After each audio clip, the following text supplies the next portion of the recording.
Hi there, I'm Lee Muirhead. And I'm Michael Croker, and this is Living Proof. Come with us as we discover why life gets better with age and how we can all be living proof. On today's show, Graham heads to an outback Queensland town, home of the Tree of Knowledge and other historical wonders. And Stephen Fennick shares the ultimate time-saving tips by using robotic appliances. And our stylist Ange has got heads turning. Wait till you meet Patsy. But first up, Carly is back to deal with a particularly challenging client, one where even certain healthy foods could cause a strong reaction. Hi Sue, nice to meet you. Nice to meet you too. Now, have you got anything diet-wise that you would like to talk to me about? Yeah, I have to watch my diet because I have a thing called diverticulitis.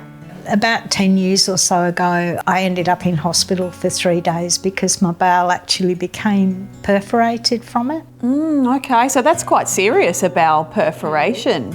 So it must be hanging over your head a bit that if you eat the wrong thing, maybe you might end up back in hospital and need to get some bowel cut out. Is there something more you'd like to ask me today about diet for diverticulitis? Perhaps you could suggest some vegetables and things that would be really helpful, that would give me the fibre without giving me the problems. Yeah, I can definitely help you with that. We can have a look at the veggies you're having and try and give you some ideas to not aggravate your diverticulitis, especially when you're eating out. Would you like me to go through that with you today? Yeah, that'd be great. Let's go and have a look in the kitchen then.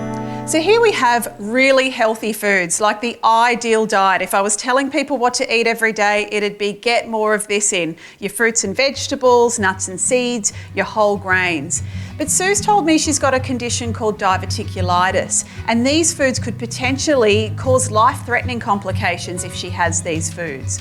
So what is diverticulitis? Well, diverticulitis is a condition of your large bowel, and essentially you get little pockets that form in your bowel. We think of the inside of our bowel as like the skin here on my arm. So when it looks like this and it's all healed and working well, these foods are like a big scrubbing brush. They're called fibre, and they go through the bowel and keep everything nice and clean. If you've got diverticulitis and you might have some inflammation in your bowel, imagine here that this skin on my arm here is red raw, inflamed and burning, possibly bleeding. If I put a big scrubbing brush through here at that time, that would cause even more aggravation and pain. So what can Sue do about it? Well, we need to reduce some of these foods in her diet, but still make sure that she gets all the vitamins and minerals and healthy things that she needs, but without potentially landing her in hospital and possibly even needing to have part of her bowel removed. So I'm going to find out what Sue's eating and try and help reduce some of these things so she doesn't need to worry about her diverticulitis. So Sue, I'm going to have a look at some of these foods and give your diet a little bit of a makeover so that you know what to eat to minimise your symptoms from diverticulitis.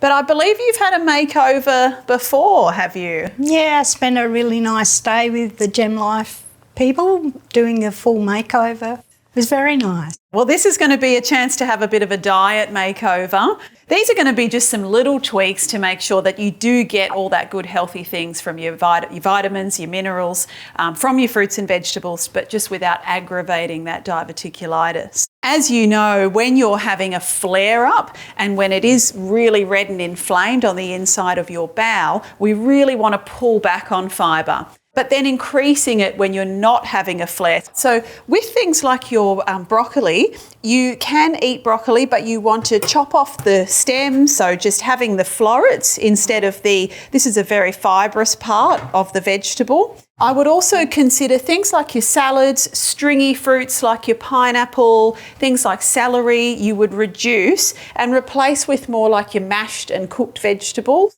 At the moment, we're using more frozen vegetables than fresh because they're more economical. I don't throw as much away. What's a good way of preparing them? Should I boil them or steam them? Yeah, that's a really good question. And people ask me that all the time about frozen vegetables. Are they as healthy as things like your fresh salads? And the answer is they are. And sometimes they even do studies where they compare, your regular vegetables in the shop compared to frozen ones. And because often their frozen vegetables are picked right ripe and snap frozen, sometimes they actually have more vitamins and minerals in them. Now, you asked about cooking, and steaming or sautéing vegetables is better than boiling vegetables. And that's because when we boil vegetables, a lot of the vitamins and minerals go into the water, which we then throw out. So it's different if you're having something like a soup, would be a very good low fibre choice to get vegetables. But boiling vegetables like to within an inch of their lives and then throwing the water away probably removes a bit of the goodness from those foods. So Sue, do you think there's some tips that you could incorporate into your diet to help reduce the chance of getting those flare-ups? Oh yeah, it's good to know about the frozen vegetables because I was a bit worried that they weren't as good for you. So I'll be happy now to use them. Well, I'm glad you found it beneficial, Sue, and you'll be able to eat your broccoli moving forward. Not as good as a fashion outfit, but it's better than nothing. It's all I've got. Wow, I mean, Carly is just amazing. That's a very simple change. And poor Sue, I mean, that's a painful condition. Yeah, and surprisingly common by the sounds of things as well. As you highlight though, and Carly's pointing out, with small changes, you can have a great return on your health and well-being. So hopefully better times ahead. Do you know what I love about Carly? She finds solutions. And does it relatively easy too. Yeah, I love that. Well, next up, Patsy's also looking for a solution. After trying out many styles over the years, she's left wondering what exactly is her style. Hi everyone, we are here on the Gold Coast and I'm excited to meet Patsy and Neil. Patsy tells me she wants to embrace this stage of her life and she refuses to look frumpy or dowdy. She sounds like a bit of a character, so let's go meet her. What does style and having confidence mean to you as you age? Well, style, I think I sort of like the Maggie Tabra look. She's vibrant, very stylish, and quite age appropriate. Yeah, and you like to make a bit of an entrance? Oh, when I walk into a room, I'd like to be noticed and given appreciation. I'm sure you get heaps from Neil. Oh, without a doubt, without a doubt. And I do dress Neil on the odd occasion, as you can see. I get very little choice in what I wear. At this age, we need to be out there, don't we? And be noticed. Yeah. Yeah, why not? I don't like to be frumpy at all. And so hubby, I don't want hubby to be there either. He needs to step up. And if there's two things in her arm, she says to me, which one do you like? And when I say the one I like, that's the one that goes back on the rack. So today, you're hoping to get a day-to-day look or you want something for a special occasion? I want something, yes, for a special occasion. Right. Yeah, because our 51st wedding anniversary is coming up in April. So we want to sort of invite all our friends to come, and we want to be the star of the night. So in my experience, I find women sort of lose their way, they become a little bit invisible, they don't know what their style is anymore. How do you relate in your phase of life? Well, that is true. Some ladies most probably would hide away on a daily basis because they're not quite sure of their style and they don't want to walk out the door looking not quite what they're wanting to achieve. So I really do want to encourage other ladies that it can happen. You can get out there on a day-to-day basis if you're being guided. We don't have to look back. There's more to life. There's still a lot more to life. And we need to get out there and enjoy it. I love your attitude, Patsy. I think you're full of life. Bring it on. And I'm really excited about making you feel fantastic. So how about we go and start working our magic on you, Patsy? Amazing. Some key points that I took away from my session with Patsy is that she struggles to pull outfits together and that she doesn't want to look frumpy or dowdy, which I'm sure resonates with many women. And the key to that is sometimes finding a style inspiration. Someone that you look up to, you like their style, and then translate that into your lifestyle. For Patsy, it was Maggie T. She loved that she was classic and timeless, but still made a statement. So that's what I like to do with Patsy today, is get her in something that is really timeless and classic and suits her shape, but also is bold and makes a statement that she feels absolutely fabulous.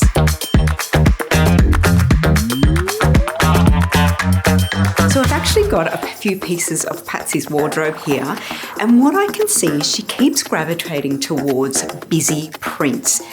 Take this dress. Now, Patsy says, I want to look more timeless and elegant, and I want things to elongate my body shape. So something with busy print and then you add all this frill is not going to do that for her. I'd like to make a statement with just a bright, bold colour in a dress shape that's really going to suit her, because she wants to feel really elevated and special for her wedding anniversary, which is coming up very soon. Wow, she's got some spunk. I love it, the energy. And I do like Maggie Tabara, so I'm going to find this interesting to see what Ange does. I'm sure she's going to come up with something very special indeed. But we're going to have to wait for that a little later in the show. Okay. Right now, it's time to welcome Stephen Fennick, editor of Tech Guide, joining us in the studio to talk about robots and connected appliances. There's a lot of new tech out there, including robot vacuums, which can give you your precious time back. Let's find out more. Hey, Stephen. Hi, guys. Okay, vacuums. Are we talking all housework or just vacuums? Well, vacuuming and mopping, that's a fair bit of time that we spend doing that right now. So the latest robots can come into your house, map your house, so create a floor plan so they can find the most efficient cleaning path. But then when it detects it's on carpet, it'll vacuum and then switch to the mopping when it comes to the hard floors. And the great thing about them is they've got charging stations that also double as empty stations. So the robot vacuum comes back for a charge, but then uploads all the dirt and all the dirty water into a unit, which means you don't have to lay a finger on it for 6 weeks. It's a real set and forget process, a real hands-free and hygienic solution. It does a really good job. It's a brave new world. I've heard rumours that there's even window cleaning robots on the horizon. There is, yes. I've seen them. I've actually used them. Right, tell us about it. So it's got your carpets and your hard floors done. Covered, yep. If you've got big windows, maybe even high windows in your home, pool fences, shower screens, there is a robot that can clean those for you as well. So And no again, lines, no smudges? it does a great job. It's got a pad on the back. You put some cleaning solution on it and it covers every inch of it using similar technology to the robot vacuum. All right, what about outside? I like mowing the lawn. Yeah, well, similar technology can be used outside. So you've got your robot vacuum. You've also got a robot lawnmower. So using the same sort of technique, so set and forget, you run the lawnmower, it has a charging station similar to the robot vacuum, but replace the mop, replace the brushes, it's got blades instead, so it can actually mow your lawn and gets around and actually does quite a good job. I've got one actually at my place, you may be surprised to know. Yeah. It does a really good job. You just got to make sure if you have pets, do a little clean up in the backyard before you set the mower running. Good tip. I know what you mean. Now, home appliances are also getting smarter as well. Take us for a little bit of a journey into that world. They are. So when you think about refrigerators, washing machines, ovens, these are all connected devices now. So you can tell when the washing's about to finish. The washing machine can tell you when's the best time to run the cycle. There might be cheaper electricity at night. You'll be told when your load's finished. You'll be told, oh, hang on, the oven, the cooking's nearly over. There's cameras inside the oven so you can actually check how the cook's going. The refrigerator is also a connected product that can do several things, including some have touch screens, so it allows you to connect to the internet, to do your shopping on that screen, to see recipes. I can even look inside my refrigerator. I have one of these smart refrigerators and I'm often at the store thinking, do I need milk? Do I need to buy this? Do I need to buy that? I can actually look inside the fridge from the supermarket and see, okay, now I've got milk, I've got that, I'm fine. Okay, and are we talking big dollars for all of this stuff we've just discussed? Well, it's not too much more than what we're paying now. So what we're seeing is that the technology is coming into these devices. So it is now becoming the norm for everything to be connected, for everything to be smart. So if you are building a new home or renovating, these are the appliances you would buy that have these added features. Wow. Great stuff. Steve, thanks again for taking big ideas and making them make sense. No problem. Yeah, and giving us time back. Less housework. Sounds great to me. Well, it's now time to join Graham as he heads inland to a popular and historic outback Queensland town.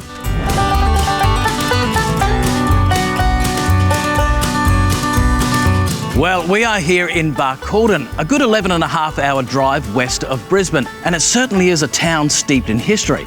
It was one of the first outback railway towns established. It has the Tree of Knowledge, said to be the birthplace of the Australian Labor Party, and was a focal point of the Great Shearers' Rebellion of 1891. Let's check it out.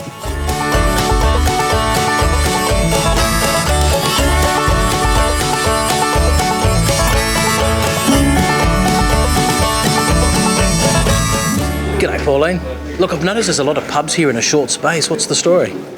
There's only 2 of us open now. There used to be 6 pubs in Barcaldine, probably 11 years ago. What do you love about Barcaldine? Oh, Barky, it's the people. I love Barky. I wasn't born here. None of my kids were born here, but they all come home to Barcaldine. It's a good place.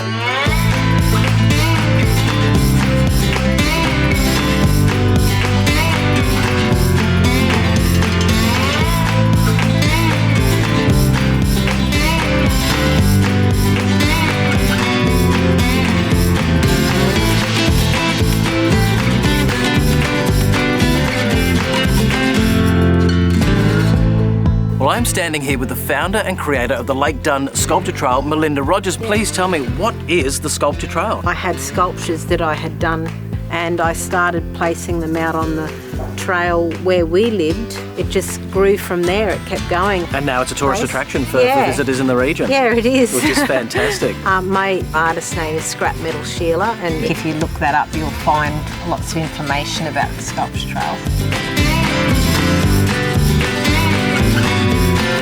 Well, I'm off to the working sheep station at Dunraven, where owners Peter and Roberta offer tours to the public. I got a cousin in Brisbane who came out here with these kids, and the kids said there's nothing out here, you know, and that tempted me to opening the place for people and showing them what's here, you know. So that's the main house there, Peter? Yeah. When it was built, the town of Barcaldine didn't exist. Yeah. There were probably 30 or 40 people here. They had cooks and housemaids, cowboys that cut wood. We're on Dunraven. It's 63,000 acres of freehold land. It's been passed down on the female side of the family for about 4 or 5 generations. Somehow you've got to keep the wild dogs at bay, so we've built that fence. We've got about 160 kilometres of it. There's some cattle up to the left there. What are they? They're a breed called Santa Gertrudis. Oh, the Santa Gertrudis, yeah, I know those. That's the remnants of an old inland sea, the Eromanga Sea, and that's where they're finding, you know, things like dinosaurs. You ever found anything yourself? We've found fossils here, not dinosaurs. Okay. We've found animates. We might stop here and jump out and have a look, eh? What do you reckon? Okay, right. Roberta, this shed is incredible. So, sheep from up here? That's right, they come up the lane there, then they're put into the catching pens. The shearers are along the board here. There's 6 shearers. Take about 3 minutes to shear a sheep. Wow. When they're finished, they go down the chute into the count-out pens. Wow. The fleece gets picked up by the rouseabouts, thrown on the big classing table, where the skirters skirt the edges, the classer classes it, and down it goes into the bins, and it's all finished. That sounds easy. It doesn't sound easy not at all. easy. I don't think it would be. Peter, mate, thank you so much for taking me around your property, the homestead, the old house there, amazing, the wool shed here. We enjoyed having you here. Oh, thank you, mate. Cheers. Well, Barcaldine, rich in history and culture, and just so much to see and do. What a great town to visit. But as always, don't take my word for it. Come and check it out for yourself. Oh, Graham has found Scrap Metal Sheila. I love that name. I'm a big fan. Some of that work was absolutely stunning against the backdrop of a setting sun. Beautiful. I agree. That's very unique, isn't it? Yeah, absolutely. I don't recall ever seeing art that special. Just on the side of the road. And completely tuned into what that landscape is all about. Yeah. I've also never seen so many pubs on one strip. But only 2 are open now, sadly. But what beautiful landscape. It really was very pretty. Yeah, it really is a country like nothing else. We live in a terrific place. So speaking of beautiful sights to see, Ange has weaved her magic. Time now to reveal Patsy's new look. Well, it's time to say goodbye to anything that resembles frumpy or dowdy, and hello to a brand new Patsy that's fresh and modern. We have her family and friends all gathered here, and they are so excited for her big reveal. I have had the best time getting to know Patsy. She is one character. That's right. She's so vibrant and she's so fun, and she loves to make a statement. So, are you ready to see her reveal?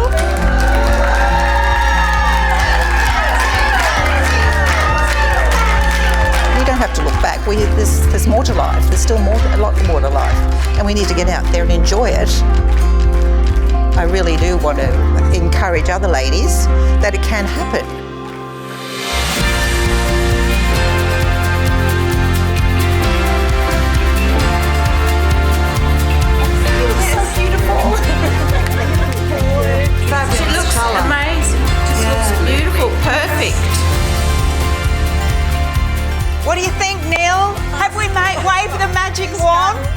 she's going to get lucky tonight.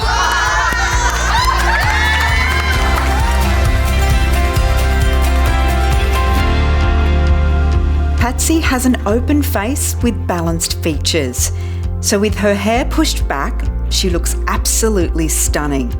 She has still great volume in her lip, so a bright colour really works. A bold pop earring frames the look and creates the statement that Patsy was after. The dress shape is so flattering because of its empire hemline, and when worn as a block colour is elongating and disguises the midsection. A basic long-line blazer is a key piece to her look and will add versatility in her wardrobe. She will use this blazer and will be able to match it back with separate skirts and pants as well. The wedge shoe is such a great balance of AM to PM. It gives her the elevation but also comfort, which ultimately adds confidence as she steps out in her new look.